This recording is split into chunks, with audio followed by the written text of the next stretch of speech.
Adenium seedling நான் கரெக்டாக போட்டு 1 இயர் ஆச்சு. நம்ம அடீனியம் பிளான்ட்டு கிராட் பண்ணுறது வந்து ரொம்ப கம்மியான ப்ரைஸில் எல்லோரும் கேட்பாங்க. அது வந்து எவ்வளோ டஃப்னு தெரியாது. எல்லா இடத்துலையுமே இது அடீனியம் அரேபிக்கம். இது ஒரு சீட்லிங் போட்டால் 1 இயரில் இந்த மாதிரி ரிசல்ட் தான் கிடைக்கும்.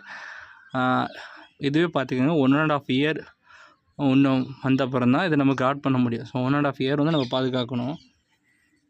இந்த மாதிரி வச்சுட்டா எல்லா டைம்லையுமே நல்லா இருந்துடாது. பாருங்கள், இது இப்போ தான் நான் கரெக்டாக இதை வந்து ஒரு 4 வீக் பிஃபோர் மட்டும்தான் நான் இந்த பில்லெல்லாம் பிடுங்கியிருப்பேன். ஒரு 4 வாரத்தில் மட்டும் இந்த அளவுக்கு பில் வளர்ந்துருக்கு. ஸோ இப்போ வந்து நான் என்ன பண்ண போகிறேன், இந்த அடீனியம் பிளான்ட் எல்லாத்தையும் பிடுங்கி ரீபார்ட் பண்ண போகிறேன். ஏன்னா இந்த சாயில் ரொம்ப வருஷமாக இருக்குது, நல்லா வளரல அது.